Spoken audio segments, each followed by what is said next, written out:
पारुवेद उत्सव। पारुवेद उत्सव के संदर्भ में है कि Indian national trust for art and culture heritage वार्षिक पारुवेद उत्सव के लिए यूनेस्को ने मान्यता प्राप्त करने का प्रयास कर रहा है। यूनेस्को से मान्यता प्राप्त करने का प्रयास कर रहा है। Indian national trust for art and culture heritage वार्षिक पारुवेद उत्सव के लिए यूनेस्को से मान्यता प्राप्त करने का प्रयास कर रहा है। इसे कृत्रिम शिखर प्रशिक्षण उत्सव के नाम से भी जाना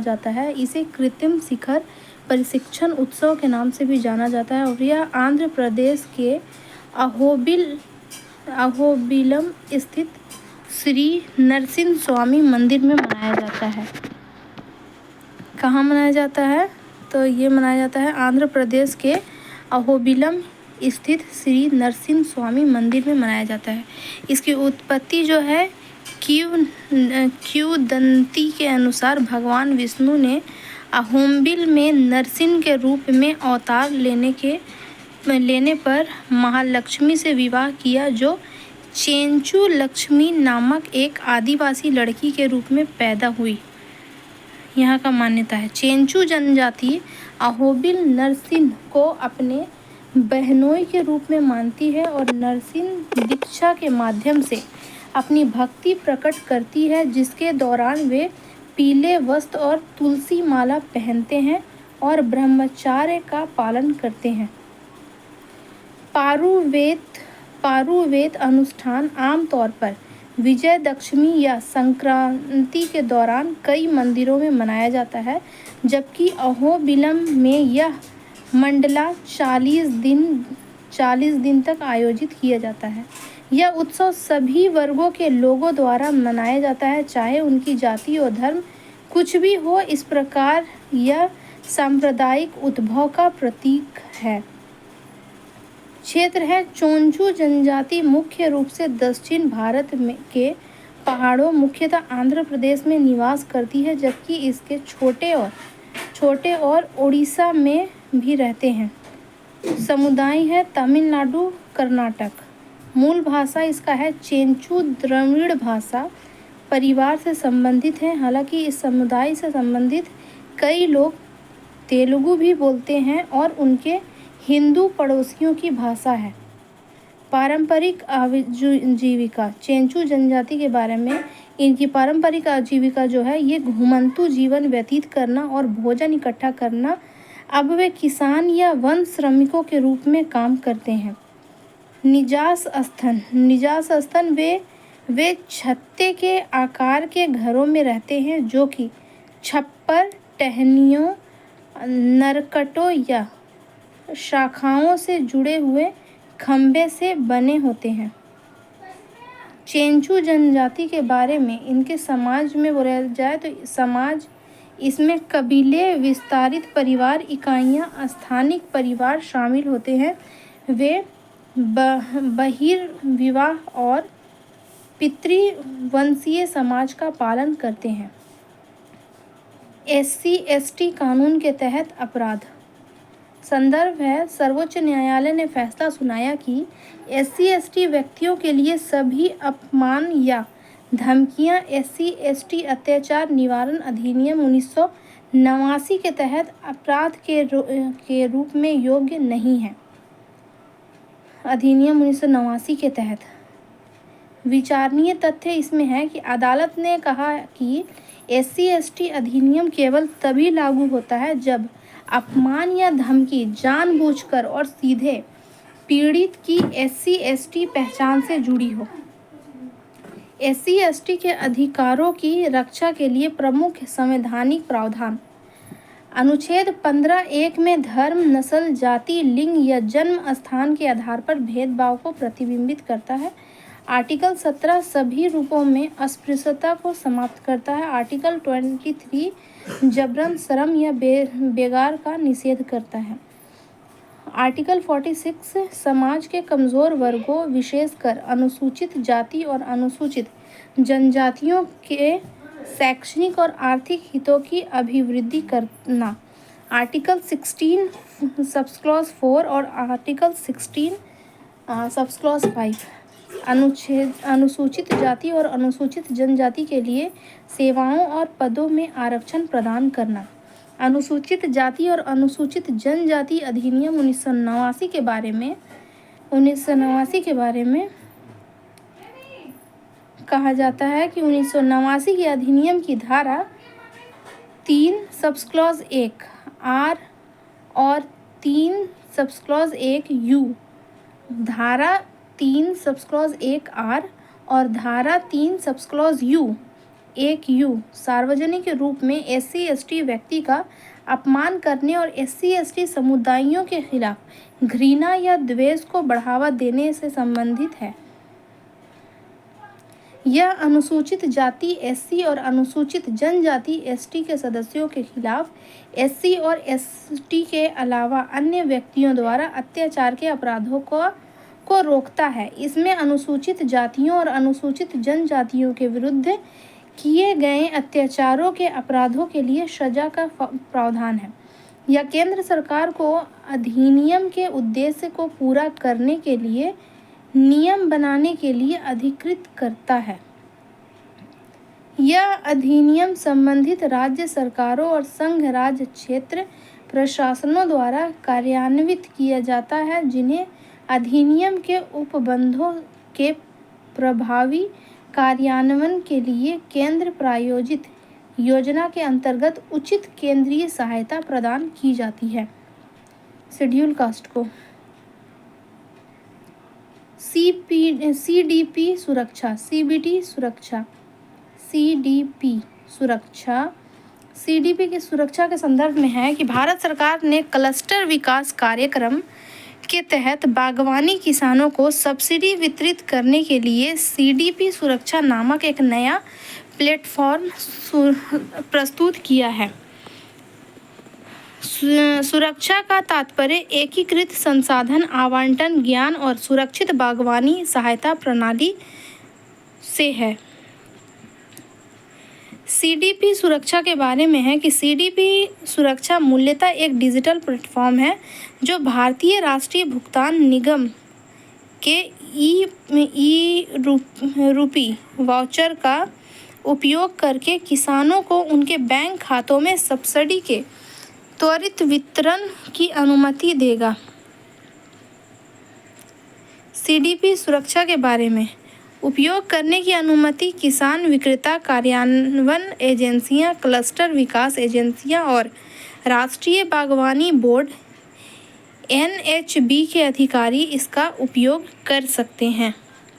इसकी विशेषता है कि PM किसान के साथ डेटाबेस एकीकरण, NIC से क्लाउड आधारित सर्वर स्पेस सत्यापन एकीकरण, स्थानीय शासन निर्देशिक जियो टैगिंग और जियो फेंसिंग विशेषता है। उद्देश्य भारत के बागवानी क्षेत्र के विकास को बढ़ावा देना, जो कृषि क्षेत्र के सकल मूल्य वर्धन से लगभग 1/3 योगदान देता है। हाल के वर्षों में बागवानी फसलों का कुल उत्पादन भी बढ़ा है। वर्ष 2010-11 में यह 240 से 53 मिलियन टन था, जो 2020-21 में बढ़कर 334.60 मिलियन टन हो गया है।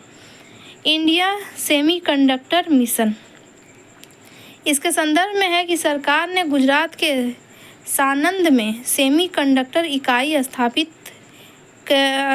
स्थापित करने के लिए काइनस सेमीकॉन प्राइवेट लिमिटेड के प्रस्ताव को मंजूरी प्रदान की है। इसके मुख्य बिंदु जो है, भारत सरकार ने भारत सेमीकंडक्टर मिशन के तहत 4 सेमीकंडक्टर संयंत्रों को मंजूरी दी है।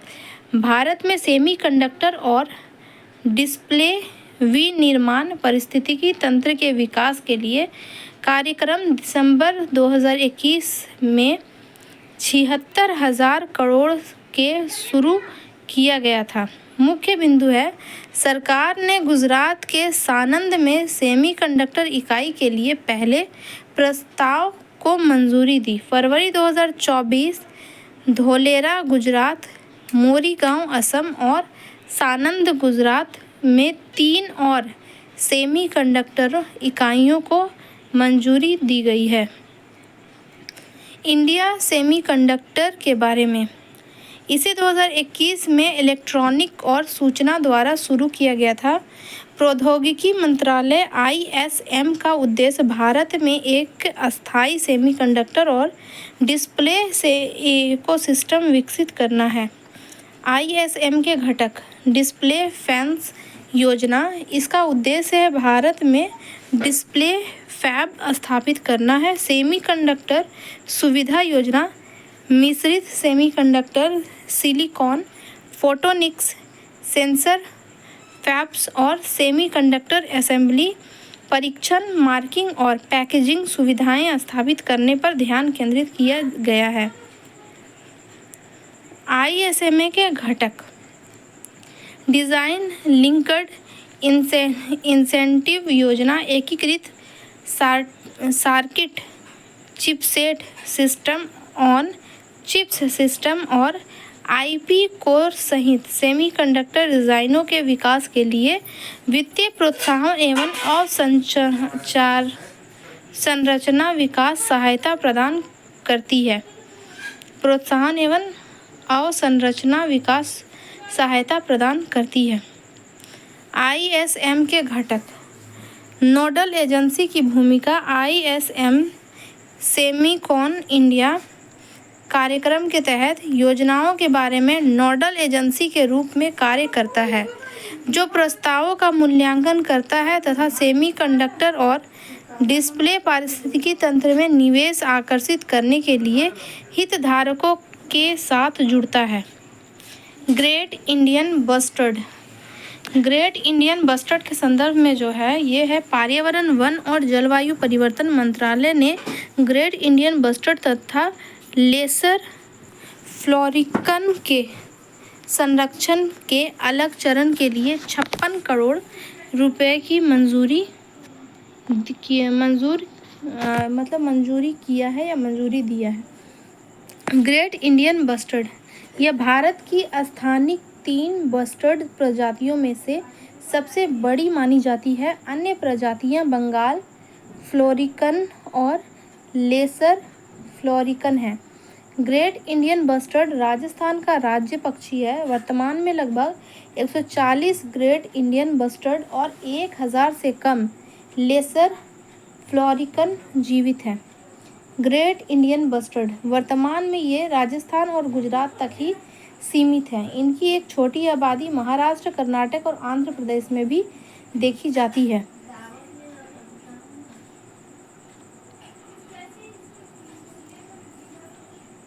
रेड सी क्राइसिस, इसके संदर्भ में है, हाल ही में यूनाइटेड किंगडम सहित संयुक्त राज्य अमेरिका समर्थित गठबंधन ने यमन में हूती विद्रोहियों को निशाना बनाकर हवाई हमले किए। हवाई हमलों का लक्ष्य है, रिपोर्ट्स के अनुसार यमन पर अमेरिका और ब्रिटेन द्वारा किए गए हवाई हमलों में एयरबेस, हवाई अड्डे और सैन्य शिविर को निशाना बनाया गया। कौन है हूती? कौन है हूती?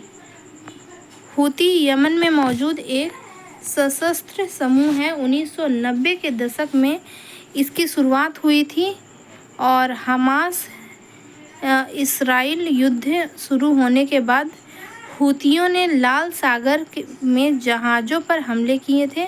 11 जनवरी को अमेरिकी और ब्रिटिश सेनाओं ने हूती के ठिकानों पर हमले किए थे। यह है कि इसके बारे में हूती कौन थे, तो यह है यमन के सदाह प्रांत में जैदी शिया संप्रदाय का बड़ा कबीला है। एक दशक से यमन के गृह युद्ध में सक्रिय उग्रवादी समूह है।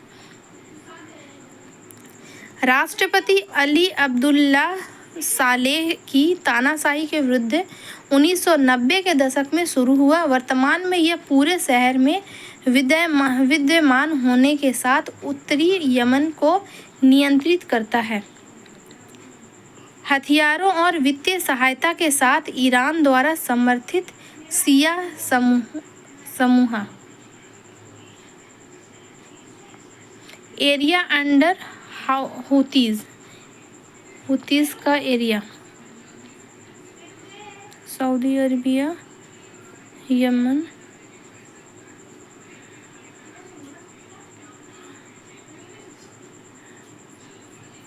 रेड सी के बाद इरिट्रिया, सोमालिया।